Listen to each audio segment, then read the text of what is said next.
Hello and welcome to Pulsecast, the podcast exploring the key trends in media technology. Today we will talk about AI legal frameworks with Damon Neale, who is CEO at Metadat-AI. Thanks, Damon, for being with us again today. Thanks for having me. So this is the second episode we do on the legal issues with AI, and this is really to dive deeper into legal frameworks for those of you who are interested in this topic. Damon, should we start from the legal frameworks first before moving on to other topics? Can you give us an overview of the main legal frameworks around AI? Sure. Yeah, there's quite a few. There's now AI's been out long enough now that we have a number of standards. So there's like ISO 42001. There's national institutes, like in America, the Institute of Standards and Technology, NIST, who have also published a lot of guidance, as with the Alan Turing Institute here in the UK. And there's many more, but they've all published various frameworks to provide really guidance. None of them are kind of hard requirements, but it's really good if we can kind of follow those. It also goes quite closely in hand with a lot of kind of international law as well. So yeah, plenty of frameworks to guide us, but they are fairly dense to follow. Thanks, Damon. And in terms of the legislation, do you want to move on to that, or do you want to talk about some of the frameworks in more detail first? We can go on to the frameworks, but just in terms of the laws available, I know a lot of people are kind of waiting for the AI laws to come out, but we've actually had a number for a few years. Last year, the EU AI Act came out. There's in the US, there's like the White House AI Executive Order, and Bot Act, all this stuff. So maybe if we start with frameworks, we can move on to those into a bit more depth. Lovely. So can you tell us about some of the main frameworks you've already talked about, like mention some of them? Can you give us an overview of the main characteristics of each of them in more detail? Maybe starting from the ISO standards? Yeah, sure, of course. So I think a lot of us are more familiar with like ISO 9001 and 27001. Sorry, ISO 9001 is on about quality and how to kind of measure and track and ensure quality. 27001 is on information security and ensuring a business is kind of protecting data. Well, built on top of the foundations of that really is 42001. And I think it's the first kind of official kind of standard as such, because while the other frameworks I mentioned from like the Alan Turing Institute and NIST, they're more kind of guidelines that people are adopting. And if you say you follow those, that's great. But this is one where you can actually get externally audited and certified that you are compliant. And it's also a global standard, as with the other ISO standards. So it was introduced in December 23. And it's about managing AI systems responsibly. This is where I say it touches a lot upon the same kind of things that 9001 does for quality. It's really focusing about quality in every single part of the development chain for AI and how it's used, and also making sure that the use of it, the training data and actually the use of the AI itself is all ethical. There's a lot of transparency, and there's a lot of reliability in the results. So you're kind of not getting the things we've heard of like hallucinations as much, or if it is, it's not in kind of high risk critical system. It also goes a lot into risk management. So I think this kind of ties a little bit in with EU AI Act, we'll probably speak about later, but about identifying where the risks are, again, at every single part of the chain, which I think is quite unique and quite good as well, because if you start catching those things early, you can then mitigate them early before it ends up in some unwanted output. But yeah, and then how to manage those risks throughout the AI life cycle. And if you do combine it with some of the acts that are out there as well, then you can understand where those risks could start breaching those laws or compromising people's rights as well. And then it also goes into like just good ID practices of things like continuous improvement.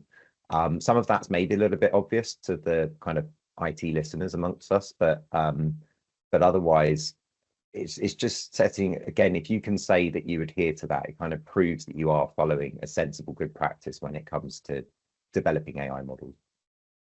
Thanks, Damon. Are kind of companies following these frameworks from your experience, or not so much? Not quite yet, no. I've been to a few conferences where there are companies offering assistance in helping you to conform to it, and Yeah. then introducing you to people who can perform the external audit. But it's so new, and everyone I speak to, at least in the kind of broadcast and media industries, they don't seem to be aware that this standard exists. Okay.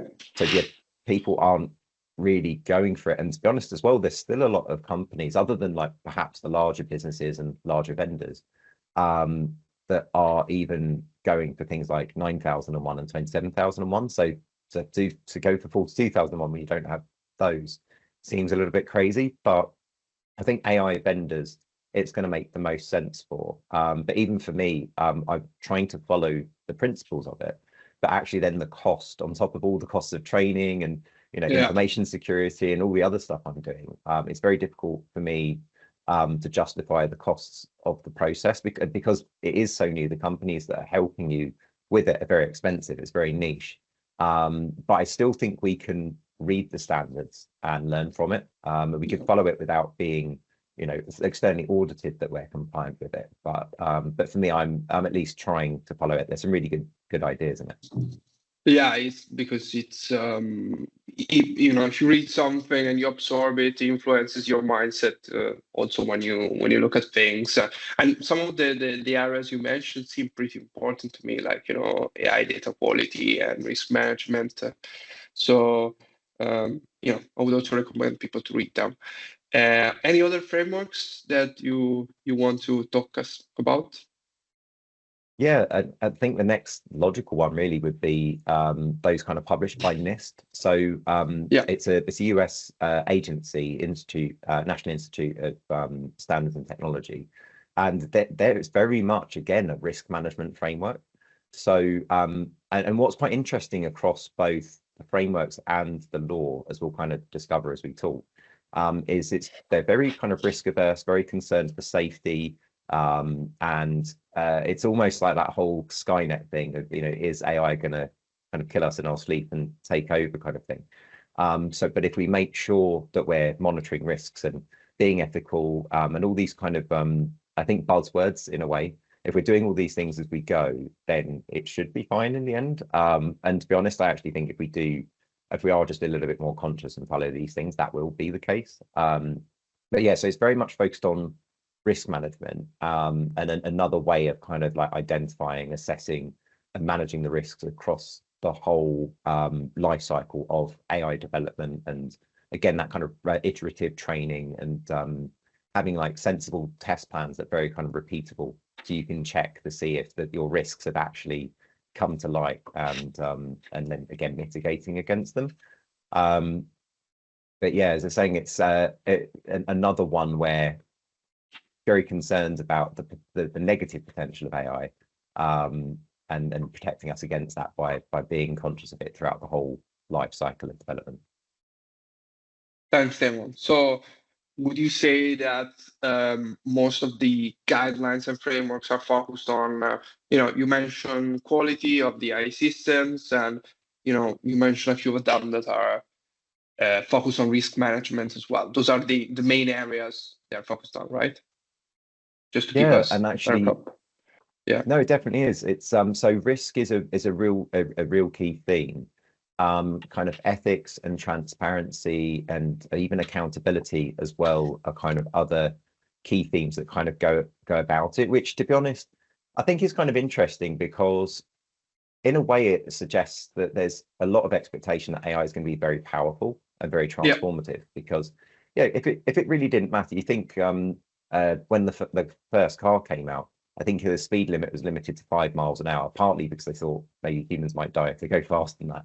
But they'd have a person walking in front of the car, making a sound so that you knew a car was coming, so you wouldn't be injured by it. There was this real fear that it's so powerful that we have to like really regulate, really control how we're doing it. And then of course, as people got used to cars, if they're now everywhere, but it's still really important that we use them responsibly. There's lots of laws, lots of training and licensing to even be able to drive one. We don't have that so much yet in terms of it being that heavily regulated, but these frameworks I think are really just conscious of how powerful it can be. And I think the Alan Turing Institute has been a leader of this for a long time. They've very much been focused on, because of the inspiring, not founder, but the Alan Turing who inspired it, the kind of advances that he made with technology and computing, being very conscious of its capabilities, and they just want it to be done properly, which is why their frameworks are very much focused on it being human-centered and aligning with like global principles, like sustainable development grounds that the UN have defined, and then also branching across in things like data privacy and like AI governance and all those good things. But again, it's the same kind of key principles that we're saying of, being risk management, being ethical, being transparent in how we're kind of making decisions and what data we're using, and then being ultimately accountable for what we're producing, so that we don't produce a lot of mess that hurts people. We actually produce AI for good. Yeah, definitely. So it's very important to inform yourself about these frameworks. Apart from frameworks and guidelines, there are also laws, and some of it is increasingly on the headlines, because AI is becoming like a headline topic, and a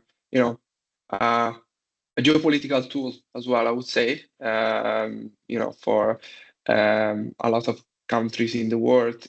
So can you perhaps tell us what are the main legislative frameworks around the world? Which countries have made major legislation on AI? And perhaps let's start from that. Yeah, sure. No, it's I think the main one globally at the moment, just because of the size of the territory and the amount of thought and effort's gone into it, is the EU. Now, the UN do have some frameworks, but the EU published in March 2024 the AI Act, the EU AI Act. They also, before that, published the Data Act, and there's almost some nods towards AI in that as well. There's also, in the US, it's very sporadic. There was the White House executive order, which is at the kind of federal level, but otherwise each state tends to have their own individual laws, which can make it confusing, and not all of them have adopted AI laws yet. And some of them, there's like in California, it's like the Bot Act, which wasn't really to do with AI, but kind of like autonomous agents to an extent, and again, human protection. And internationally as well, like in Japan and other places in Asia as well, there are stuff coming out. And then in the UK, they've very much been looking into it, but yet to kind of publish something kind of, I think, a little bit behind the curve on it. But there's been a lot of thought, a lot of kind of frameworks proposed and guidelines, but not so much statute yet. Thanks, Damon. And if I think about AI, some of the things you mentioned now, there are different levels, geographical levels of legislation. There are specific states within the United States, for example. There is the EU legislation, but this technology often crosses borders as well. So what are the challenges when it comes to this, if there are any? Yeah, this is the problem. There's so many different boundaries actually it crosses, because if you think you've got the kind of old legislation with regards to like copyright law, GDPR, like patents and all that kind of stuff, that's been around for such a long time. And while they're not specifically addressing AI, because AI wasn't really in contemplation or a big thing so much back then, but it does cross over, and Data Protection Act as well, like those kind of things are relevant. Then on top of that, you need to think about where you're either training or using your AI. So yeah, which states in the US, and are you going to be using it in the EU, and what about UK or Japan or wherever else it's going? So now you've got to consider multiple international law laws. And then you've also got those kind of frameworks and stuff to kind of consider, like, do you want to be compliant, all of that. But they are mostly compatible, but there are some incompatibilities, and some of them are a bit confusing at times. So yeah, it is definitely a tricky one, and there's a lot of boundaries that are being crossed. But I do think we're starting to get towards a consensus again from that point of view of human safety, which seems to be a key theme. And can you perhaps tell us the main characteristics of these laws, where the consensus is, and perhaps where the differences are as well? Yeah, sure. So I guess if you think kind of copyright, data protection, EU Data Act, even ISO 2701 and things like that, it is very much about protection of data, who owns the data, and basically not breaching their rights. That's a massive summarization of it. But again, if you think just like copyright and patents and things, just like don't use other people's stuff without their permission. So as a headline, there's that. When it comes to things like the EU AI Act, the Bot Act in like California, the acts in Colorado and Utah and that, and even the White House executive order, it's all, I think the key things are really, some of it is transparency, but it's largely human safety. Making sure that how the data is being used and where it's being used don't compromise human safety. So, for example, with the EU AI Act, they actually have risk categories of stuff that's used for like biometric analysis is considered high risk. And then there's additional expectations about how you handle AI in those areas. Whereas the kind of transparency side of it might be like with the Bot Act, it's actually just telling you this is a bot you're speaking to. If you're operating a bot in California, like you are speaking to a bot, just so you kind of know, so you can be comfortable with that knowledge. That's one of the requirements, which, like, we started to see that on some adverts, for example, where brands might say, created with AI. But that's, again, it really depends on what state you're operating in. But I guess if your ads are going into every state or every country, you might need to comply with these kind of requirements. But so that's in general, I think, a kind of overview of their kind of key themes across all of them. Definitely lost a bit of detail, but for sure, that's generally they're just concerned with safety. That's good. And there has been some debate recently also around declaring the use of AI also in our industry, because there's been some talk about some of the Oscar-nominated movies, for example, where there's been, from what I saw, some very specific use of AI, not like major use of AI. So there's a lot of debate around this topic as well, right? That's interesting because the first thing that comes to my mind is the fact that it's useful to maybe categorize the use cases in high risk and lower risk use cases, but it can be a simplification for which is maybe the nature of regulation to simplify things, because you need to make it understandable as well. But this seems like a very complex topic and a complex arena where even potentially low risk use cases can have unintended and indirect consequences as well, right? Definitely. And the problem with it is it's a moving target, and I think regulations always been behind innovation, especially when it comes to tech and the speed that we move at. So not only have they got to be kind of specific enough to target the problems that they're trying to protect against, but then they're also being quite vague at times because they're not really sure where it's going to go, how it's going to unfold. So they're then it's too broad brush in ways. That said, I do think the EU AI Act has done a reasonably good job of giving kind of an overview of what they see as risks. So, for example, they have multiple categories. So they've got unacceptable risk, which is things like social scoring by the government, or even systems that can manipulate human behavior in a bad way, which makes a lot of sense. So if it falls into the unacceptable risk category, it's kind of in line with the European Court of Human Rights and trying to uphold human rights and again protect people. So if you are doing these things, that is completely unacceptable and you'd be in breach of the act.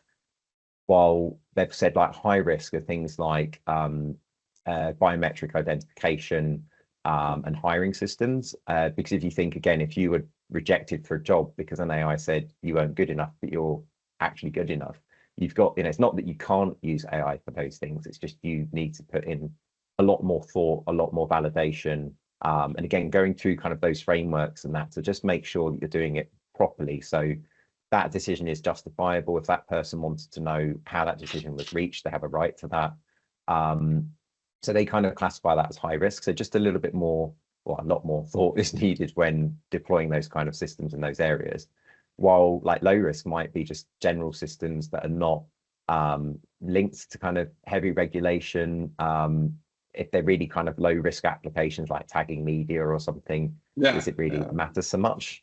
But then you also have to think, if you're tagging or like inferring data about a human, does that then move you up into the high risk category? So does facial recognition go into that category? Because it's not being used as a biometric system for like a login or for you to be judged. But if you're finding cost within a program, does that fall into it? So I think it's some good guidelines, but a little bit broad brush in ways, because for me, I consider tagging content quite a low risk, because what's the worst that happens? You tag the wrong person and the wrong asset comes up when you do a search.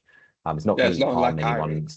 Yeah, exactly. So, but it very much sounds like the whole biometrics thing. But I think generally it provides a good, sensible guidance. Probably if anyone wants to start somewhere looking at risk categorization and where their stuff falls and what they should do, the EU AI Act is definitely a good place to start.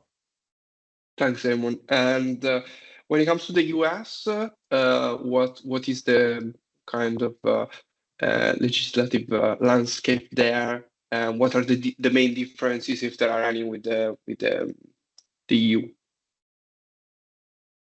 Yeah, it's a great question, because it is in a lot more flux in the US, I feel, than in the rest of the world. So things are happening. Biden, with the change of the presidents, it's made a massive difference. They've had a very different attitude towards AI innovation and very much being focused on business and development in that regard. So Biden brought in a White House AI executive order, which again, very much like all the things we've been saying, human safety, privacy, AI for the public good, and again, like looking at risk management, and even categorizing like high risk systems themselves being things in like health or security, and anything like working with the kind of government, and also just making sure that AI is in line with existing laws and human rights, which seems kind of obvious, but it's almost like a reminder to that.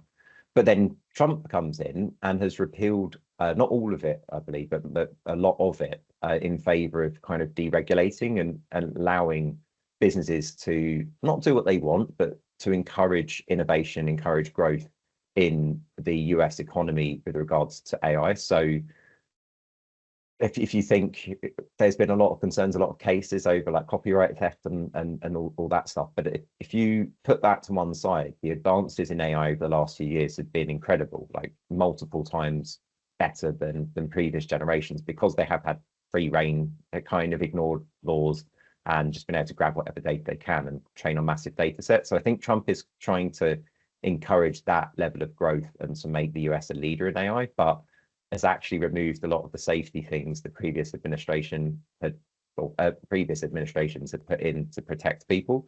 So it is very much in flux. But as I said, I'm happy to go into like individual states and various things that they have, but it is kind of bouncing a little bit back and forth in the US, now more with Trump in favor of deregulation.